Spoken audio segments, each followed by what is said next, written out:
Hello, કેમ છો મારા વાલા મિત્રો? Good morning. આજે 25/7/2024 અને ગુરુવારનો દિવસ.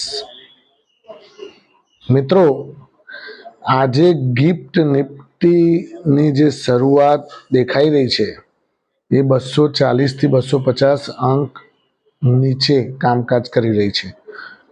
તો એના ઉપરથી એવું લાગી રહ્યું છે કે બજારો આપણા નીચે ખુલશે, ગિરાવટમાં ખુલશે. મિત્રો, આપણે વારે ઘડીએ એક જ વસ્તુ કેમ કહીએ છીએ કે કોશિયસ રહીને કામકાજ કરો. તેજી હોય તો તેજીમાં રહેવાનું, પણ કોશિયસ રહેવાનું. નફો થતો હોય અને બુક કરીને નીકળતા રહેવાનું.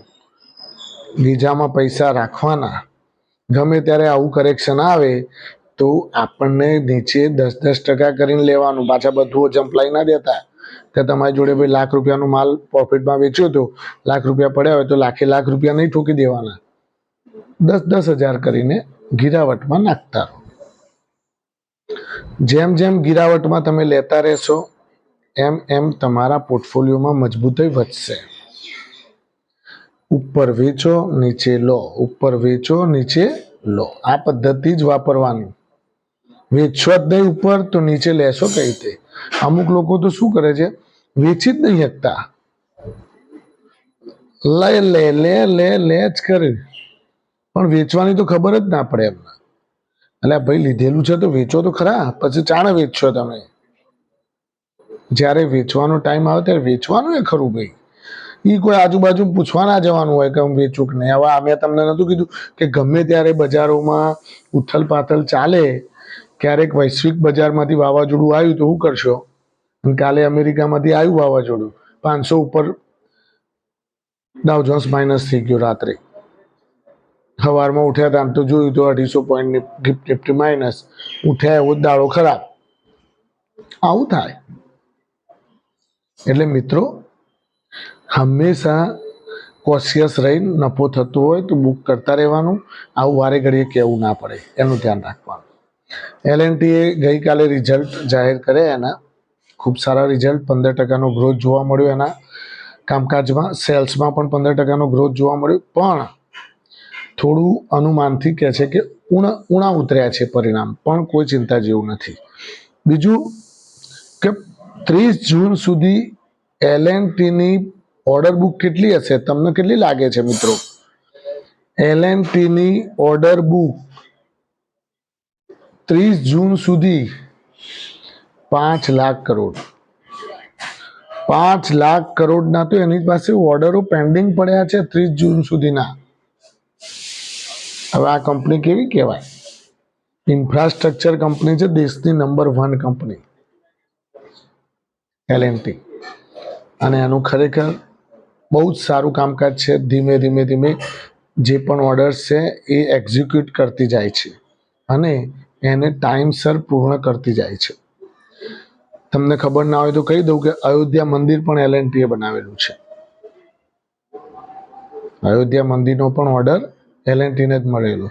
L&T એ જ અયોધ્યા મંદિર બનાવ્યું છે શ્રી રામ ભગવાનનું. એટલે મિત્રો, L&T સારા. પછી સ્ટેચ્યુ ઓફ યુનિટી આપણું ગુજરાતમાં જોઈ લો. આ બધું L&Tનું કામકાજ છે. એકદમ વિશ્વવિખ્યાત કંપની છે, જે વિશ્વમાં, એશિયામાં અને વિશ્વમાં આનું નામ છે L&Tનું, લાર્સન એન્ડ ટ્યુબ્રો. બીજું મિત્રો કે થોડું કોશિયસ રહીને કામકાજ કરવાનું. હું તો કહું છું, મેં તમને આજથી લગભગ 2 દિવસ પહેલાંના વિડીયોમાં કહ્યું હતું કે મ્યુચ્યુઅલ ફંડ 1.25 લાખ કરોડની કેશ લઈને બેઠા છે. કેમ રોકતા નથી? કહ્યું હતું કે નહીં હમણાં 3 દિવસ પહેલાં કે મ્યુચ્યુઅલ ફંડ પાસે 1.25 લાખ કરોડની કેશ છે એમની જોડે. એ મારા બેટા રોકતા નથી. એમને કંઈક દેખાઈ ગયું છે કે શું, કે સાલું નીચે આવશે ત્યારે લઈશું, ઘટવાનું છે એવું લાગી રહ્યું છે. એમને એવો અણસાર આવી ગયો હોય ભાઈ. આ બધા એમને મ્યુચ્યુઅલ ફંડો ખેલાડીઓ કહેવાય બધા. એટલે એ લોકોને અંદાજ આવી ગયો હોય. એટલે મિત્રો, 1.25 લાખ કરોડની કેશ જ્યારે લઈને બેઠા હોય ને આવી ઘટાડો આવે એટલે પાછા એમાંથી 2-5 હજાર કરોડ નાખે કે લો ભાઈ રોકાણ કરો, ઘટાડી લે લોકો તો જ ઉપર વેચે ને, એવું જ હોય. તો જ તમે મ્યુચ્યુઅલ ફંડમાં જે તમે એસઆઈપી કરો છો એમાં તમને પ્રોફિટ આવે છે.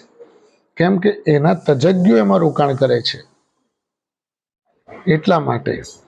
એટલે તમને એ વખતે પણ કહ્યું હતું કે મ્યુચ્યુઅલ ફંડ. અચ્છા, બીજું કે અત્યારે હાલ પીએસયુ શેર્સમાં થોડું ધ્યાન રાખજો, કારણ કે જે હાઈ વોલ્યુમ સાથે જેટલા શેરો હાઈ રિગ્રેશન સાથે વધ્યા છે, 10 ગણા, 15 ગણા, મારા બેટા કોઈ એનો સ્કોપ પેલું એ જ નહીં, કોઈ લિમિટ જ નહીં. 10 ગણા, 15 ગણા. 12 રૂપિયા વાળો સીધો 120 રૂપિયા, 70 રૂપિયા વાળો 80 રૂપિયા. એટલે એમાં કરેક્શન થોડું વધારે આવે એવું દેખાઈ રહ્યું છે મિત્રો, એમાં ધ્યાન રાખવાનું. કારણ કે પીએસયુમાં HAL, આ મજગાવ ડોક જુઓ, આ 2,000 રૂપિયા પડી રહ્યા હતા હમણાં મહિના 2 મહિના પહેલા, 5,000 રૂપિયા. પછી આ જુઓ આપણે શું નામ, GRSE, Garden Reach shipping builders, તો 800,000, 1200 એટલો ચાલતો હતો ને અત્યારે 2,500 થી ઉપર 2,800 ની આસપાસ જઈ આવ્યો. એટલે આવા જબરદસ્ત તેજી બતાવવાળા શેરો જે હતા એ હવે ધીમા પડતા હોય એવું દેખાશે ને કદાચ એમાં મોટું કરેક્શન આવે તો નવાઈ ન પામતા. કારણ કે જેટલા વધ્યા છે એમને ઉતારવા તો પડશે ને નીચે.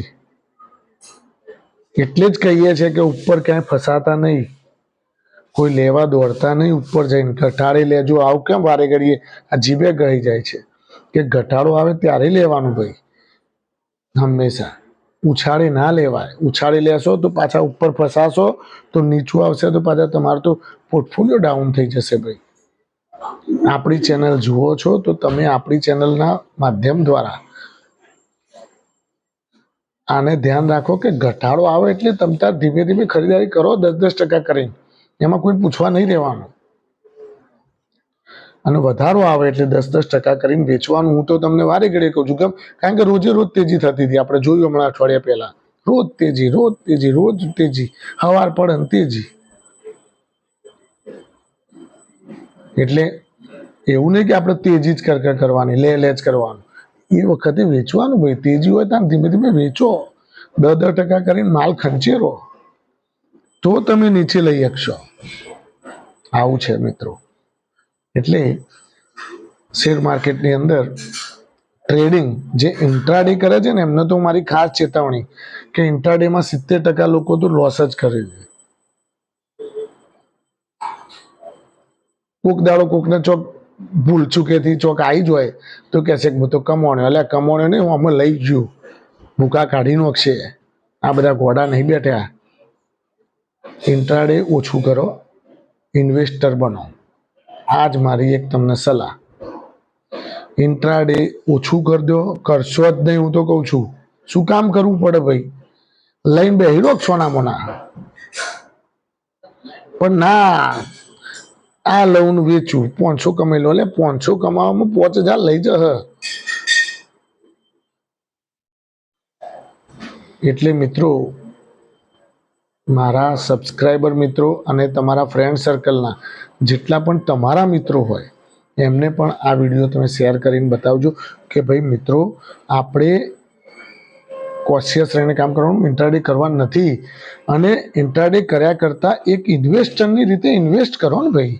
તમે શેર માર્કેટમાં મેં તમને રવિવારના વિડીયોમાં મારા દિલની વાતમાં મેં તમને સમજાવ્યું હતું કે આપણે એક ઇન્વેસ્ટર બનવાનું, કંપનીના ભાગીદાર બનવાનું, અને કંપનીના ભાગીદાર બની અને કંપનીમાં આપણે રોકાણ કરવાનું, નહીં કે એમાં ઉથલ-પાથલ કરવાની.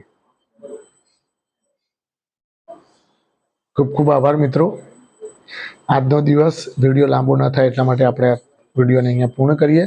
આજનો દિવસ તમારા માટે શુભદાયી રહે, લાભદાયી રહે, ફળદાયી રહે. સારું ઇન્વેસ્ટમેન્ટના તકો મળે તો તમે ધીમે ધીમે કરતા રહેજો. Thank you very much. ખૂબ ખૂબ આભાર.